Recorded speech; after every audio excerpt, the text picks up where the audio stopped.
Hello everyone, कैसे हैं आप लोग। तो स्वागत है आपका हमारी इस आज की वीडियो में। जैसा कि आप जानते हैं, हमने JKSSB क्लास 4 के लिए 1000 क्वेश्चन सीरीज स्टार्ट की थी। आज सुबह ही हमने इंग्लिश के लगभग 20 क्वेश्चंस, जिसमें हमारा 200 क्वेश्चंस की सीरीज थी, वो कंप्लीट करे थे। दोपहर के टाइम पे, अभी के टाइम पर 200 क्वेश्चंस मैथमेटिक्स के लिए जो डे 2 है हमारा, यानी कि हम 10 क्वेश्चंस कल के कर चुके हैं। आज नेक्स्ट 10 क्वेश्चंस है, तो आज हम इन्हीं क्वेश्चंस की प्रैक्टिस करेंगे। तो बिना किसी देरी के वीडियो हम शुरू करते हैं। और अगर आप इस चैनल पे न्यू हैं, इस चैनल को सब्सक्राइब कर दें। और आइए, आज जो हमारे नेक्स्ट 10 क्वेश्चंस है, हम उनको बारी बारी देखते हैं। क्वेश्चंस आपको स्क्रीन पर दिख जाएंगे। तो आइए, आज हम क्वेश्चन नंबर 11 पर मूव करते हैं। देखिए, क्वेश्चन नंबर 11 सबसे पहले पढ़िए। In the word birthday, if all letters if all the letters are arrange randomly to form an 8 letter word. देखिए, सबसे पहले हमें दिया क्या है। हमें दिया है एक letter birthday, BIRTHDAY। 11th question है ये। हमें एक लेटर दिया है बर्थडे, ठीक है। 8 लेटर्स है इसमें टोटल। हमें एक वर्ड दिया है बर्थडे, इसमें 8 लेटर्स हैं।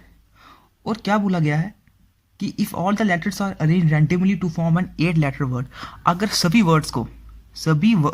लेटर्स को अगर हम रैंडमली अरेंज करें, रैंडमली मतलब इधर उधर रैंडमली अरेंज करें, तो what is the probability that the letter B occupies the first position of the word. तो ये प्रोबेबिलिटी कितनी होगी कि बी जो है वो फर्स्ट पोजीशन पर आएगा। हमें ये प्रोबेबिलिटी बतानी है। देखो, सबसे पहले अगर आप बर्थडे को रैंडमली अरेंज करो, हमें तो चाहिए बी फर्स्ट प्लेस पर ही, कि बी फर्स्ट प्लेस पर चाहिए। और हमें फिर आगे रैंडमली जो है वो लेटर्स को मूव करके वर्ड्स बनाने हैं। कितने वर्ड बन सकते हैं? एक ही बन सकता है बर्थडे, एक ही बर्थडे बन सकता है। अगर आप किसी और को, अगर आप आई पहले लो, तो आई पहले लेने के लिए इन्होंने बोला नहीं है। इन्होंने बोला है कि प्रोबेबिलिटी क्या है कि प्रोबेबिलिटी क्या है कि बी के फर्स्ट पोजीशन में आने की चांसेस क्या है, प्रोबेबिलिटी क्या है। तो बी जब फर्स्ट पोजीशन पे होगा तो कितनी चांसेस बनेंगे इसका एक ही चांस बनेगा, एक ही चांस बनेगा। अगर आप बारी बारी सबसे पहले बी को पहले नंबर पे रखो, फिर आई को, फिर आर को, टी को, एच को, डी को, इस तरह हर एक को रखो, तो एक ही बार बी आगे आएगा, एक ही बार भी आगे आएगा। और कितने चांसेस हैं? टोटल आउटकम्स कितने हैं? 1 2 3 4 5 6 7 8 टोटल आउटकम्स। प्रोबेबिलिटी का आपने फॉर्मूला पढ़ा होगा, number of favourable cases upon total possible outcomes. ये है प्रोबेबिलिटी का फॉर्मूला। तो इसका जो राइट ऑप्शन रहेगा वो रहेगा ऑप्शन ए, 1/8। एक ही चांस है, एक ही प्रोबेबिलिटी है बी के फर्स्ट नंबर पे आने की, ठीक है, आउट ऑफ 8। ये था क्वेश्चन नंबर 11th। अब हम क्वेश्चन नंबर 12 पे मूव करते हैं। तो क्वेश्चन नंबर 12 है, ए boat travels down stream with a speed of 14 kilometre per our.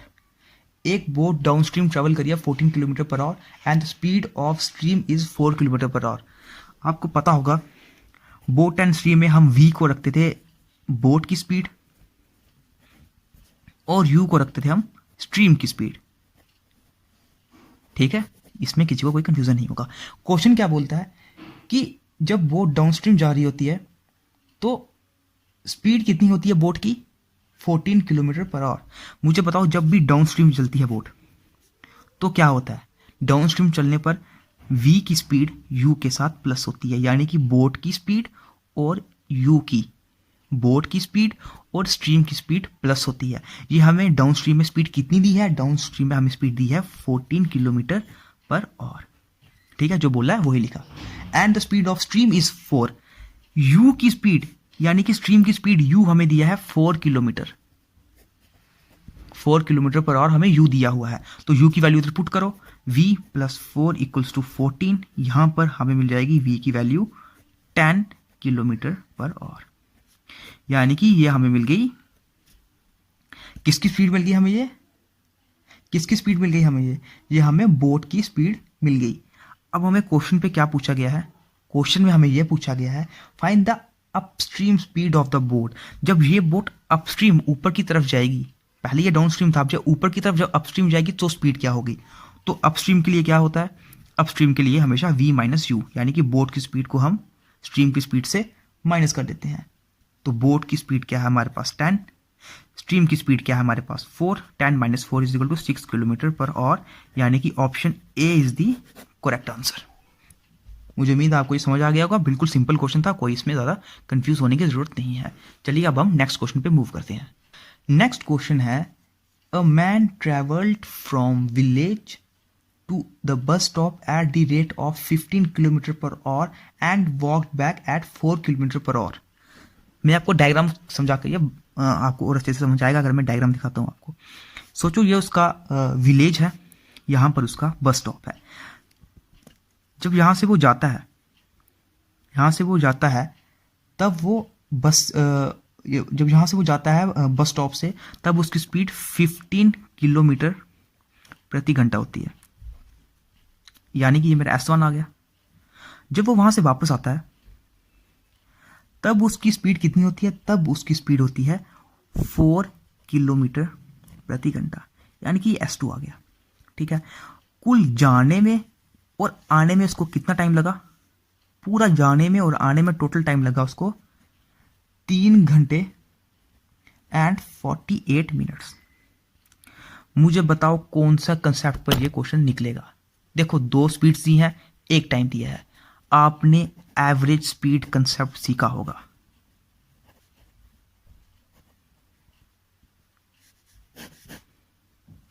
Average speed concept सभी ने पढ़ा होगा, इस पे वही फॉर्मूला यूज होगा। क्या बोलता है एवरेज स्पीड कंसेप्ट, कि डिस्टेंस किसके बराबर आता है 2xy अपान x प्लस वाई। यहां पर x आ गई स्पीड 1 और y आ गई स्पीड 2। वैल्यूज पुट करो,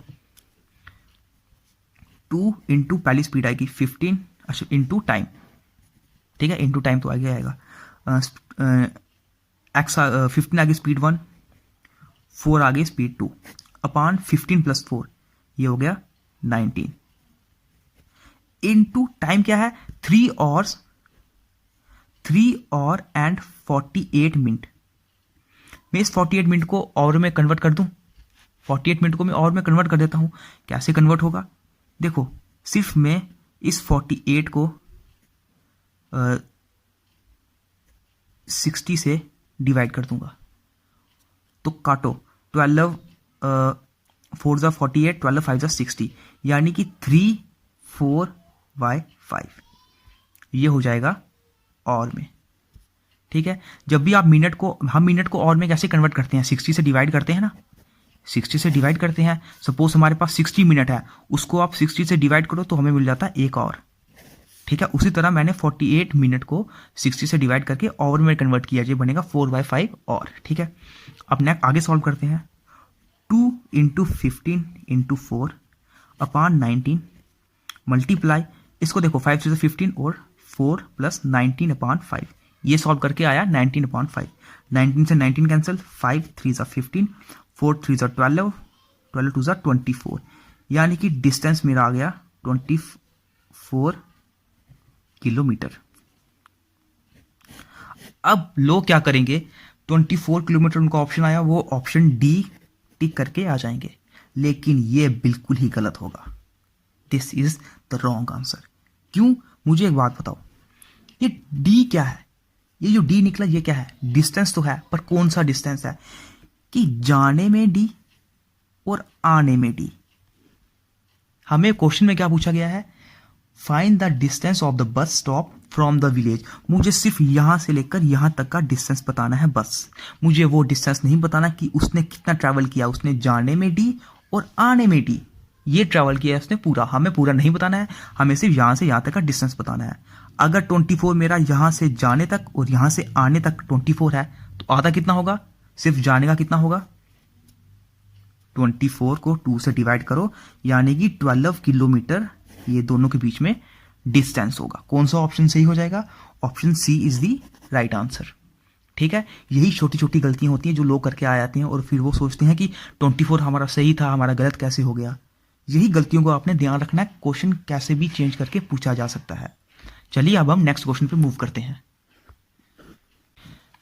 देखिए अब question number 14, the ratio of 20% of 25% to ए टू 40% ऑफ 60% ऑफ बी इज 1/2।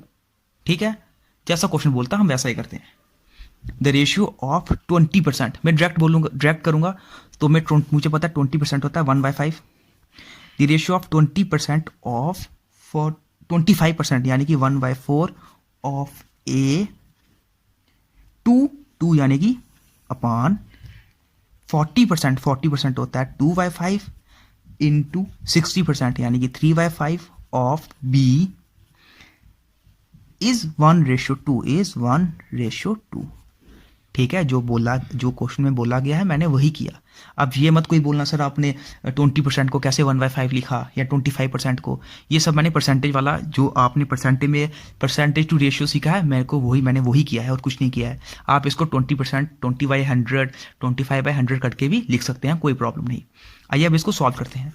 ऊपर बन गया a/20, नीचे बन गया 15 3 to the 6 b/25 equals to 1/2। ठीक है, अब इसको जब ऊपर लाओगे आप तो ये उल्टा हो जाएगा, a/20 इंटू 25/6b। ठीक, 5 4 20, 5 5 25 इक्वल्स टू 1/2। तो ये 2 इस 4 से कैंसिल 2, तो a/b की वैल्यू क्या आ जाएगी, 6 2 12, 12 ऊपर चला गया यहाँ पर और 5 नीचे आ गया इक्वल टू का इस तरफ। यानी कि a/b की रेशियो क्या आ गई, a/b मेरा आ गया 12/5। कौन से ऑप्शन में ये आंसर दिया गया है, option number D. Option D is the right answer. समझ आ गया क्वेश्चन नंबर 14, कुछ भी टेक्निकल नहीं था, बिल्कुल आसानी से निकाला गया। क्वेश्चन नंबर 15 पे अब हम मूव करते हैं। क्वेश्चन नंबर 15 है, ये टाइम एंड वर्क का क्वेश्चन है। 6 painters can paint a building in 5 days by working for 6 hours per day.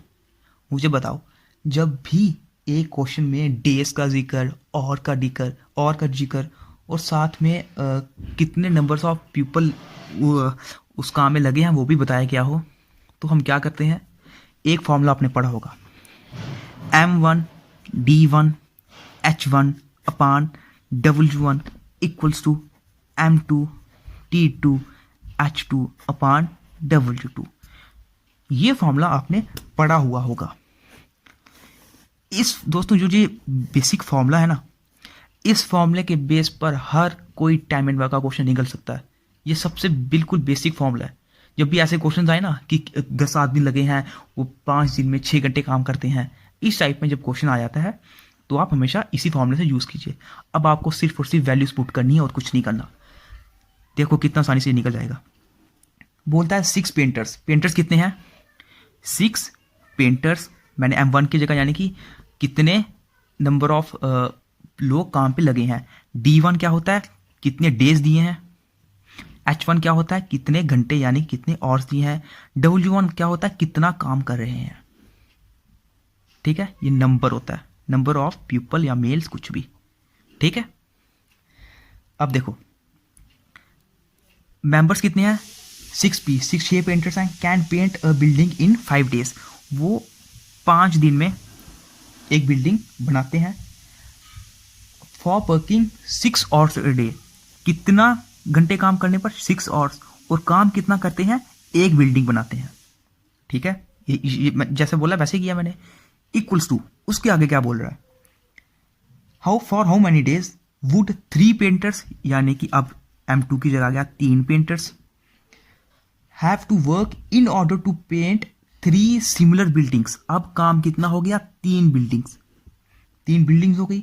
Bye working 15 hours per day, यानी कि जब वो 15 घंटे हर दिन काम करते हैं, तो बताओ वो कितने दिनों में, ये दिन की जगह क्वेश्चन मार्क डाल दिया मैंने, मुझे नहीं पता कितने दिनों में वो ये काम कंप्लीट करते हैं। हमें ये क्वेश्चन मार्क फाइंड करना है, हमने ये डेज फाइंड करने हैं। तो बस आप निकाल दीजिए, P से P कैंसिल होगा, 3 2 6। ठीक है, 5 3 15, 3 से 3 कैंसिल, यानी कि क्वेश्चन मार्क किसके बराबर आ गया, क्वेश्चन मार्क आ गया 12 डेज। 6 2 12 डेज आ गया क्वेश्चन मार्क, यानी कि कितने दिनों में काम कंप्लीट हो जाएगा। कितने दिनों में ये लोग काम कंप्लीट कर सकते हैं, 12 दिनों में।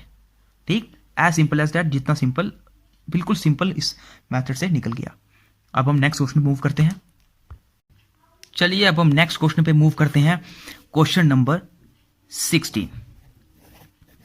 ठीक है, क्वेश्चन में क्या लिखा पढ़िए। 3 integers are in the ratio 3:4:5। 3 integers हैं 3:4:5 में, मुझे ये इंटीजर्स दिए हुए हैं। जैसा क्वेश्चन ने बोला मैंने वैसा लिखा कि 3:4:5 में हमें 3 इंटीजर्स दिए हुए हैं। ठीक है, मुझे एक बात बताओ, जब मैंने आपको एक बात बताई थी कि ये 3:4:5 इंटीजर्स नहीं है, ये उनकी रेशियो है। अगर मैंने इसको इंटीजर में कन्वर्ट करना तो मैं क्या करता हूं, मैं इसके साथ सिर्फ x मल्टीप्लाई कर देता हूं। अब ये हो गए नंबर, अब ये हो गए इंटीजर 1, इंटीजर 2, इंटीजर 3। ठीक है, पहले सिर्फ रेशियो दी 3:4:5, अब सिर्फ इसको नंबर बनाने के लिए मैंने x से मल्टीप्लाई किया। अब आगे क्या बोल रहा है, एंड देयर एलसीएम इज 360। उनका इन तीनों का मुझे एलसीएम दिया 360। पहले तो इनका एलसीएम निकालो, 3x 4x 5x। एलसीएम कैसे निकलेगा, x मल्टीप्लाई करेंगे जहां बचेगा 3 4 और 5। अब 3 से मल्टीप्लाई करेंगे जहां बचेगा 1 4 और 5। फिर 4 से मल्टीप्लाई, यहाँ पे 1 1 और 5। अगेन 5 से मल्टीप्लाई 1 1 1। मुझे उम्मीद है एलसीएम निकालना आपको ये बेशक मैंने करवाया नहीं है, लेकिन मैं आपको जल्दी एलसीएम का बेसिक बता दूंगा, जल्दी उस पर वीडियो आपको मिल जाएगी। इस तरह से हम निकालते हैं एलसीएम। ठीक है, हमें क्या मिला एलसीएम में, 5 4 20, 23 60, यानी कि 60x आया मेरा एलसीएम। ये 60x आया मेरा एलसीएम। ये 60x मुझे किसके बराबर दिया है, ये एलसीएम मुझे दिया है 360 के बराबर। क्या यहां से मेरी x की वैल्यू निकल जाएगी, यहां से मेरी x की वैल्यू निकली 6। अब ये 6 यहां पे पुट करो, यानी कि जब ये 6 यहां पे पुट करोगे, 3 × 6 18 पहला इंटीजर, 6 × 4 24 दूसरा इंटीजर, 6 × 5 30 तीसरा इंटीजर। हमें क्वेश्चन में क्या बोला है, what is the average of 3 integers. इन तीनों के तीनों इंटीजर्स का मुझे एवरेज बताना है। करो प्लस 18 प्लस 24 प्लस 30, और एवरेज कैसे फाइंड होता है, डिवाइडेड बाय 3। अच्छा 12 1 2 3 4 5 72 डिवाइडेड बाय 3, तो 3 2 6, 3 4 12, 24 इज द राइट आंसर। कौन सा ऑप्शन सही रहेगा, option B is the right answer. ठीक है, मुझे उम्मीद है आपको कोई भी प्रॉब्लम नहीं आई होगी, बिल्कुल सिंपल चल रहा है सब कुछ। तो ये हो गया 16 क्वेश्चन। अब हम नेक्स्ट क्वेश्चन पे मूव करते हैं। अब करते हैं हम क्वेश्चन नंबर 17। ये टाइम एंड वर्क के पाइप एंड सिस्टम के बेस पर क्वेश्चन आया है। ये आपको थोड़ा अलग लग सकता है दोस्तों, पर ये इतना अलग है नहीं है। इसमें लगभग टाइम एंड वर्क का ही कंसेप्ट चलता है। तो देखिए मेरी बात सुनिए, क्या लिखा है, pipe M is 4 times faster than pipe N and it takes 24 minutes less than pipe N to fill the tank completely. मेरी बात सुनो, 2 पाइप्स दी हैं, पाइप एन और pipe N. Pipe M is 4 times faster than pipe N. ठीक है, मुझे एक बात बताओ, जब हम टाइम एंड वर्क का कंसेप्ट यूज करते थे,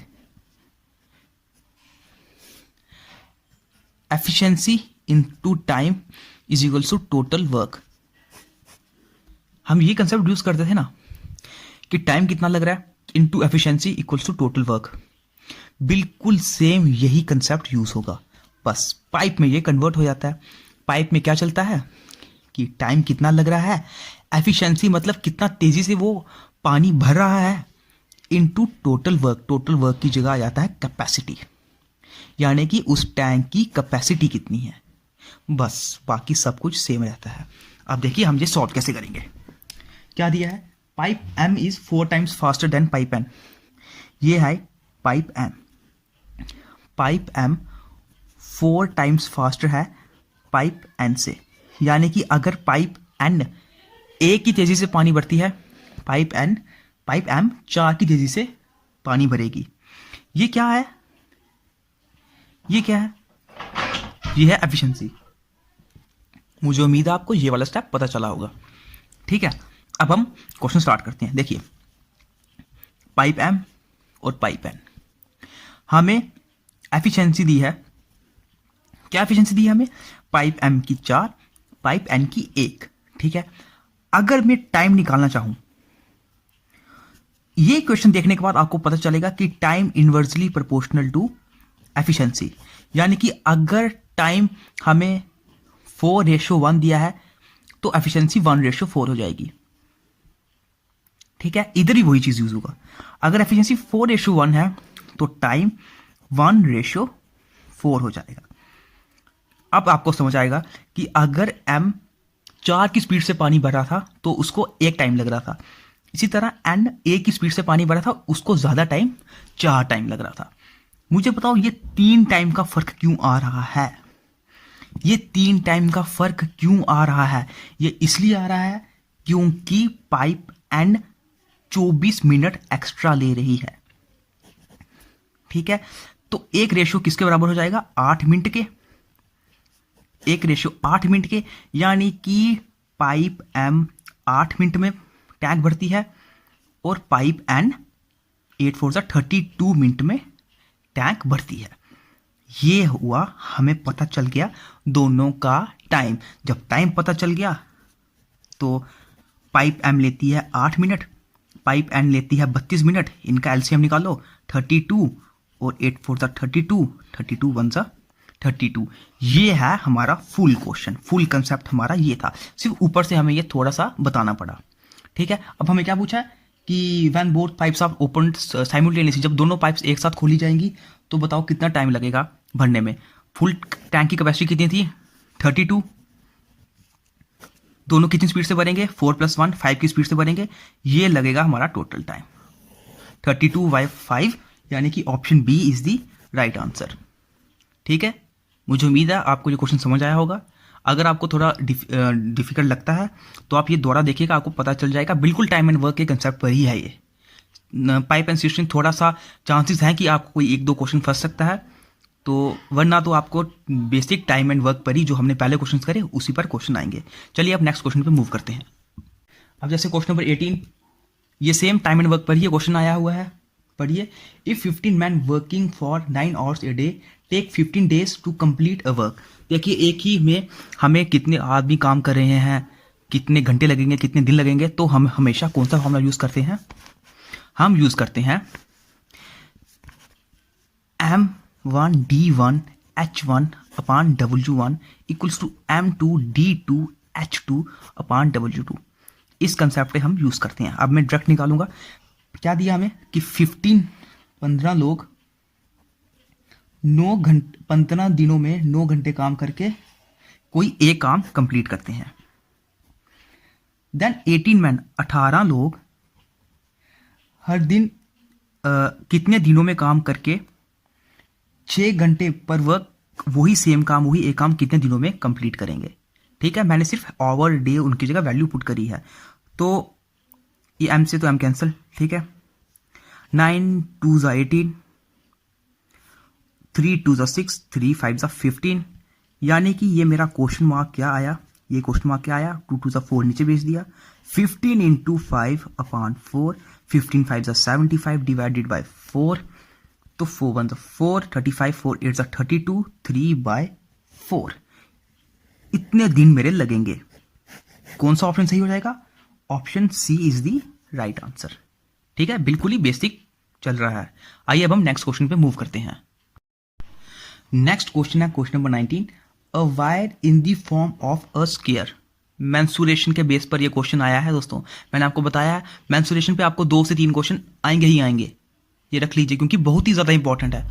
हाँ, अगर किस्मत आपकी थोड़ी ख़राब हुई या अच्छी हुई तो फिर आपको नहीं भी हो सकता है कि क्वेश्चन ही ना आए, लेकिन ऐसा नहीं होगा। आपको 1 से 2 क्वेश्चन इस पर पूछा ही जाएगा क्योंकि ये इंपॉर्टेंट है दोस्तों। हो सकता है कि आप बता 3 से 4 क्वेश्चन भी पूछे जाएं। तो a wire is in the form of square enclosing an area of 44 centimetre square. क्या बोला है? किसकी डायग्राम दी गई है हमें? एक वायर स्क्वायर की फॉर्म में है। स्क्वायर कैसा होता है? स्क्वायर होता है भाई इस तरह से। ये हुआ मेरा स्क्वायर जिसके चारों साइड्स बराबर होती है। ठीक है, एक वायर स्क्वायर की फॉर्म में है enclosing an area of 44 centimetre square. Area कितना दिया है स्क्वायर का हमें? 44 सेंटीमीटर स्क्वायर। मुझे बताओ स्क्वायर का एरिया क्या होता है? स्क्वायर का एरिया क्या होता है? स्क्वायर का एरिया होता है साइड स्क्वायर।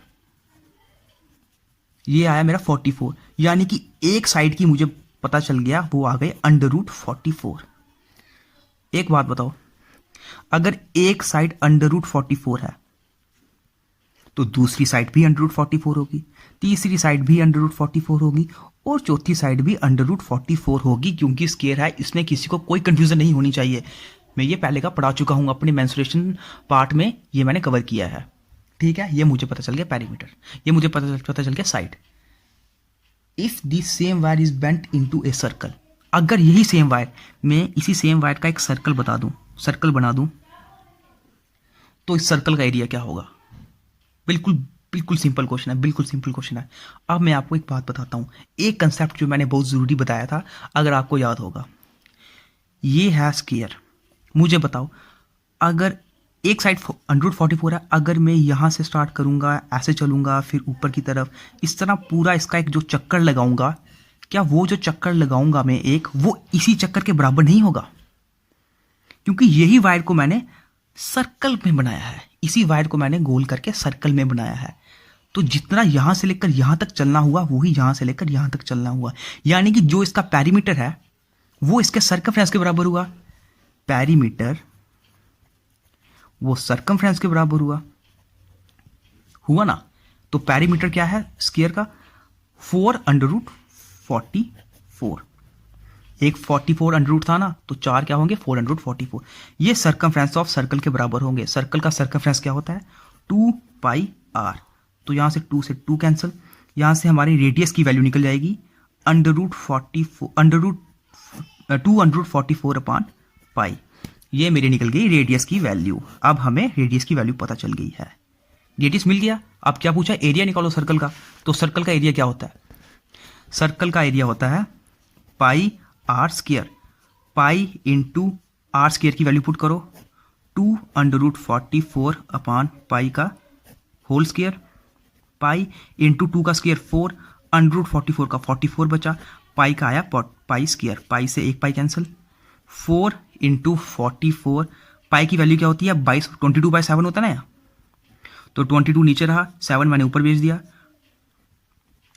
22 2 जा 7 2 जा 14 और 14 4 जा 56 सेंटीमीटर स्क्वायर।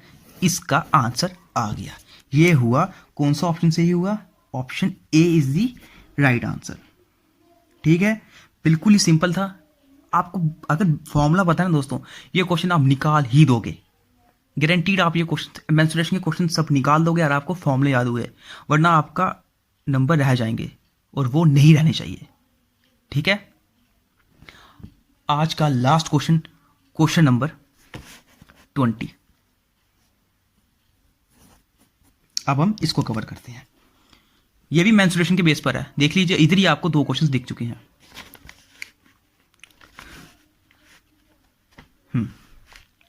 देखिए क्या बोला है, area of an equilateral triangle is 144,003.1/2 centimetre square. यानी कि हमें क्या बोला गया है कि इक्विलेटरल ट्रायंगल कौन सा ट्रायंगल होता है? जिसकी सभी साइड्स, अगर नहीं दिख रहा होगा इधर कर देता हूं, जिसकी सभी साइड्स बराबर होती हैं, यानी कि जितना ये उतना ही ये उतना ही ये होता है इक्विलेटरल ट्रायंगल। ठीक है, इक्विलेटरल ट्रायंगल का हमें एरिया दिया हुआ है कितना? एरिया हमें क्या दिया हुआ है? 144,000 सेंटीमीटर स्क्वायर। अब ये मत बोलना कि मैंने 3⁻1/2 को √3 कैसे लिख लिया, ये कोई नहीं बोलेगा। 1/2 √3 ही होता है। ठीक है, ये हमें एरिया ऑफ इक्विलेटरल ट्रायंगल दिया हुआ है। मुझे बताओ, इक्विलेटरल ट्रायंगल का एरिया किसके बराबर होता है? ये होता है √3a²/4। मैंने फॉर्मूला लिखाया हुआ है आपको। किसके बराबर है ये? 144,000 √3। √3 से √3 कैंसिल। ठीक है, 4 भेज दो यहां ऊपर, 4 इंटू 144,000। ए की क्या वैल्यू आ जाएगी? अंडर रूट में चला जाएगा सब, तो ए की वैल्यू यहां से क्या आ जाएगी? 4 का निकला 2 बाहर, 144 का निकला 12 और 100 का निकला 10, तो 240 सेंटीमीटर हमारी एक साइड की वैल्यू आ जाएगी। तो अगर एक 240 है, दूसरी भी 240 और तीसरी भी 240, ठीक है, साइड निकालने में कोई प्रॉब्लम नहीं हुई। क्वेश्चन में क्या बोला गया है, find the value of z, मुझे z की वैल्यू फाइंड करनी है। अब ये z क्या है, which is the sum of perimeter of that equilateral triangle, यानी कि इक्विलेटरल ट्राइंगल का पेरीमीटर एंड इट्स साइड, इसकी साइड का प्लस। ये बोला गया हमें z की वैल्यू फाइंड करनी है। तो आप मुझे खुद बताओ, हमें पता है साइड तो 240 अभी निकाली मैंने, साइड तो 240 है। पेरीमीटर क्या होता है, किसी भी एक डायग्राम के पूरा एक चक्कर लगाना। तो लगाओ चक्कर 240 प्लस 240 प्लस 240, यानी कि 3 इंटू 240। तो ये कितना होगा 720, पेरीमीटर 720 निकल गया। तो z की वैल्यू कितनी आ जाएगी 960 सेंटीमीटर हमारे z की वैल्यू आ जाएगी। कौन सा ऑप्शन सही हो जाएगा, option C is the right answer. तो देख सकते हैं हमने आज के अगले नेक्स्ट 10 क्वेश्चंस निकाल दिए। कोई भी क्वेश्चन किसी में आपको कंफ्यूजन भी पड़ती है ना, आप कमेंट सेक्शन में बता दीजिए। पर हाँ, मैथ्स की प्रैक्टिस आपको हर दिन करनी पड़ेगी, तभी आपके ये टॉपिक कंफर्म होंगे दोस्तों। ये नहीं कर सकते कि आप एक दिन करो एक दिन छोड़ दो, क्योंकि ये मैथ्स है, प्रैक्टिस करने से ही आपको ये पता चलेगा। ठीक है, मुझे उम्मीद है आपको आज के क्वेश्चन समझ आए होंगे। सब क्लास 4 के लेवल के ही हैं, कोई ज़्यादा मैं ऊपर लेवल का नहीं ला रहा हूँ, सब क्लास 4 लेवल के ही हैं। तो आप जितना ज़्यादा हो सके पढ़िए, हर दिन पढ़िए। जो लास्ट के ये 20 to 25 डेज बचे हैं, इसमें मेहनत कीजिए ताकि आपका क्लास 4 एग्ज़ाम में सिलेक्शन हो जाए। तो जाने से पहले अगर आप इस चैनल पे न्यू हैं, इस चैनल को सब्सक्राइब कर दें और जितना हो सके इस चैनल को शेयर करें। जो भी क्लास 4 की तैयारी कर रहा है उससे उसके तक के चैनल पहुंचाएं, ताकि वो भी हमारे थ्रू रिवीजन कर सके। तो मिलते हैं आपसे फिर नेक्स्ट वीडियो में।